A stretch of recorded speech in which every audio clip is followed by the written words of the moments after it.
আজ 5 ফেব্রুয়ারি 2026।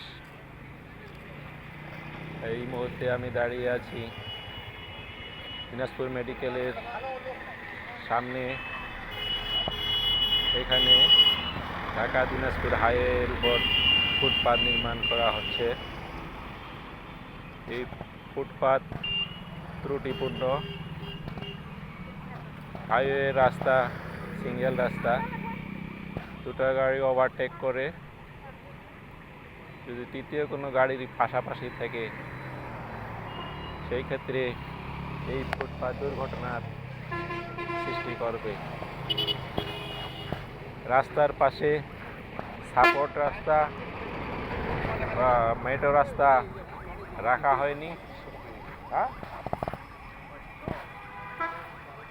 উপযুক্ত জায়গা থাকা সত্ত্বেও এই পাশে ড্রেনের পাশে জায়গা সব মিলায়ে এই ফুটপাতের পাশের অংশে ফুটপাত হওয়ার কথা বা প্রয়োজন। ড্রেনের উপরে ফুটপাত হওয়ার প্রয়োজন। সেই ক্ষেত্রে এই ত্রুটিপূর্ণ ফুটপাত করে অস্থায়ী ফুটপাত করে টাকাগুলো নষ্ট করার কোনো যৌক্তিকতা নেই। শুধু টাকাই নষ্ট না, সেই সঙ্গে দুর্ঘটনার সম্ভাবনা 100%। কারণ এরকম একটা জায়গায় যখন গাড়ি ক্রস করে ওভারটেক করে তখন সাইড দেওয়ার জন্য সাপোর্ট রাস্তায় বা সহযোগী রাস্তায় গাড়িকে নেমে যেতে হয়। সেই সুযোগ এখানে নেই। এটা 4 লেনের বা 6 লেনের রাস্তা না, রাস্তার পাশে ফুটপাত করতে হবে। অর্থাৎ পর্যাপ্ত জায়গা থাকার পরেও ফুটপাতটি রাস্তা ঘেঁষেই করা হচ্ছে। এতে করে জনসাধারণ গাড়ি যে কোনো সময় দুর্ঘটনার মধ্যে পড়বে এবং জীবনহানি হবে। তাই উক্ত বিষয়টি কর্তৃপক্ষের দৃষ্টি আকর্ষণ করছি।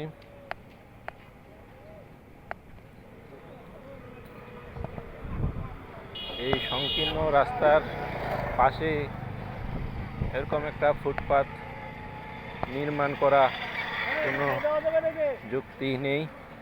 সেই সঙ্গে আগামী কয়েক বছরের মধ্যে এই রাস্তা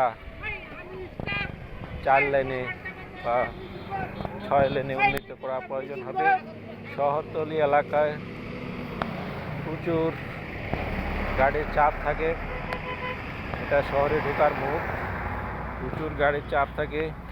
সেই গাড়ির চাপের কথা বিবেচনা না করে রাস্তা ঘেঁষে ফুটপাত নির্মাণ করা একটি ত্রুটিপূর্ণ বিষয়। যদি জায়গা না থাকতো সেটা কথা ছিল।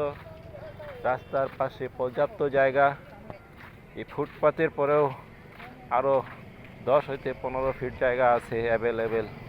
এখানে ফুটপাত হওয়ার জায়গা, ড্রেন হওয়ার জায়গা অ্যাভেলেবেল আছে।